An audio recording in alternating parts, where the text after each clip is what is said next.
C'est parti, on se retrouve. Je vais te montrer exactement le process que j'ai utilisé pour Gilles, qui a perdu approximativement 20 kilos en 20 semaines. Donc, comment tu peux perdre 1 kg de gras par semaine? Il est actuellement toujours en cours de transformation. Mais voilà, ça, c'est la première étape de son parcours. Et je voudrais te détailler toutes les modifications. Tu vas comprendre exactement le process que j'utilise dans le programme Massive Evolution.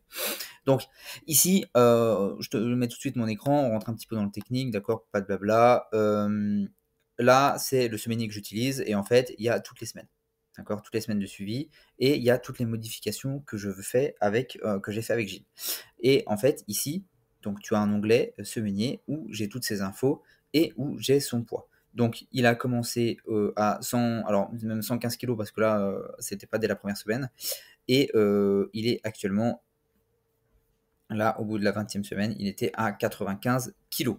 Voilà. Comment est-ce que je fais mes modifications, sachant que tu sais que pour être en déficit calorique, il faut jouer à la fois sur la nutrition et à la fois sur l'activité physique. Tu crées un déficit calorique, soit en mangeant moins, soit en te dépensant plus, mais attention à ne pas forcément faire les deux en même temps. Tu as un deck de cartes à jouer, ok? Je vais voir si je peux pas. Ici, nous avons la première semaine. Très simple, je commence assez haut en calories. Je commence toujours en général à 300 grammes de glucides, 60 grammes de lipides, 300 grammes de glucides en jour on, 220 grammes de glucides en jour off. Je divise toujours alimentation jour d'entraînement, alimentation jour sans entraînement, plus de calories. Les jours où il y a musculation, c'est normal, on a besoin de plus d'énergie. D'accord? Donc là, je mets toujours du cardio et je commence toujours par jouer le cardio. C'est-à-dire que tant que le poids descend, je ne fais pas de modification alimentaire. Tu comprendras que la première modification alimentaire, elle est arrivée le 28 avril, d'accord? Au bout de la semaine 3. Semaine 1, j'ai mis 20 minutes de cardio. Semaine 2, 25. Semaine 3, 30. J'augmente toujours le cardio. L'idée, c'est de toujours manger le plus possible, mais toujours se dépenser le plus possible. Donc, si tu regardes, semaine 1, bah, le poids a bien drop, d'accord? On est passé de 112 à 110, de 110 à 108, 107, 106, 106, 106. Et là, ça a commencé à stagner. D'accord? C'est pour ça que j'ai fait une modification. J'ai fait une modification parce que ça a stagné à 106 kg. À partir du moment où ça stagne pendant plus d'une semaine, hop, si le plan est suivi, bien évidemment, on fait une modif. Cette modif, ça fait quoi? J'ai juste diminué les lipides à 45 grammes au lieu de 60.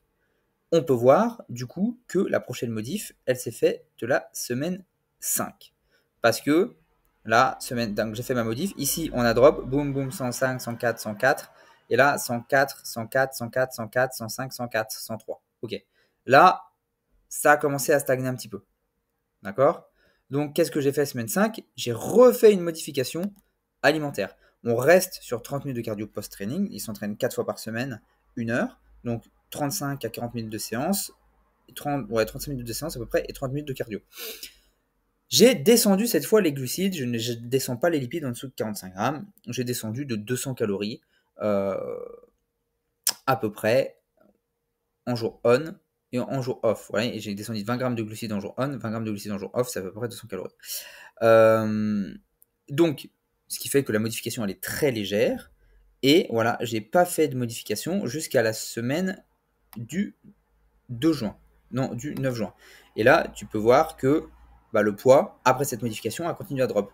104, 103, 103, 103, 103, 103. Donc là, ça stagne un peu, mais on laisse 103, 102, 102, 102, 4.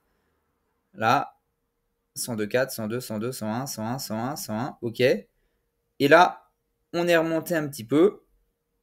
Changement de balance, c'est normal, tu vois les modifications ici. Mais on a quand même fait une modif. La modif, c'était quoi? De toute façon, cette modif, je la fais, que le poids ne bouge ou ne bouge pas. Je mets du cardio 7 jours sur 7. Si t'as pas le temps à aller à la salle, tu peux t'acheter un tapis de marche chez toi et marcher un petit peu devant une série ou une télé. Et c'est ce que j'ai fait avec Gilles. Et ce qui a permis encore de dropper du poids. Voilà, tu vois, là, j'ai pas fait de modif, j'ai pas fait de modif, j'ai pas fait de modif. Et j'en ai fait une semaine du 7 juillet. Pourquoi j'ai pas fait de modif? Parce qu'on voit que là, bah, le poids continue à descendre. 100, 101, 100, 100. Ah, on est passé sous la barre des 100. 99, 99, 100. Tac, tac, tac, tac. 99, 100. Et là, ça commence à stagner un petit peu à 100 kg. Ah, on a une petite pointe à 98. Donc, on refait une modification. Voilà, je l'ai fait le 7 juillet. Donc, la semaine du 7 juillet, c'est celle-ci. Et qu'est-ce que j'ai fait comme modification? Je ne peux pas augmenter plus le cardio que 30 minutes tous les jours. Ok?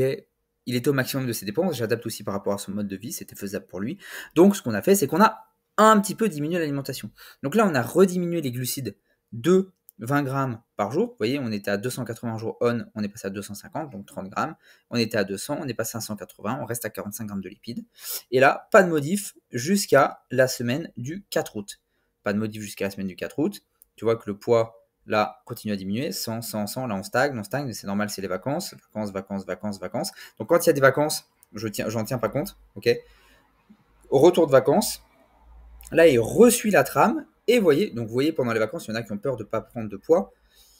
Il y en a qui ont peur de prendre du poids. Bah, lui, il n'a pas pris de poids. Ça se stabilise. D'accord. Et là, retour des vacances, on remet la diète en route. 99, 98, 97, 97. Bam, bam, bam, 98. Ça stagne. On refait une modif.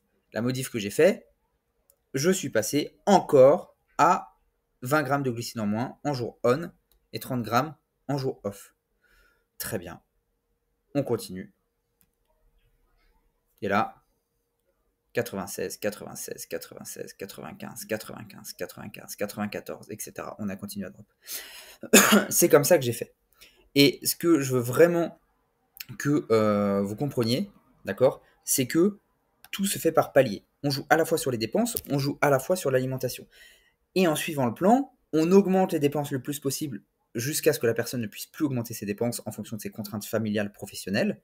Et dès qu'on ne peut plus augmenter les dépenses, on diminue un petit peu l'alimentation. À un moment, on va pas pouvoir diminuer. Et on fait ce qu'on appelle un diet break, où on remonte les calories. Ok. Ce qui fait qu'il va garder le même poids, voire continuer à perdre du poids tout en ayant des calories supplémentaires. Ça, c'est très technique. Ça sera le sujet d'une prochaine vidéo. En l'occurrence, je voudrais que tu retiennes ça. C'est joue à la fois sur les dépenses, joue à la fois sur les apports, et c'est ce qui te permettra de perdre 1 kg de gras par semaine. Bien évidemment, cette métrique dépend de la quantité de masse grasse que tu vas perdre, mais en faisant ça, eh ben, tu perds du gras sans frustration, étape par étape, et tu n'es jamais en stagnation. Voilà la réelle stratégie que j'ai adoptée avec Gilles, que j'adapte à d'autres coachés, que tu peux adapter toi aussi pour ta propre progression, te servir de cette méthode de palier en diminuant les calories au fur et à mesure ou en augmentant le cardio au fur et à mesure.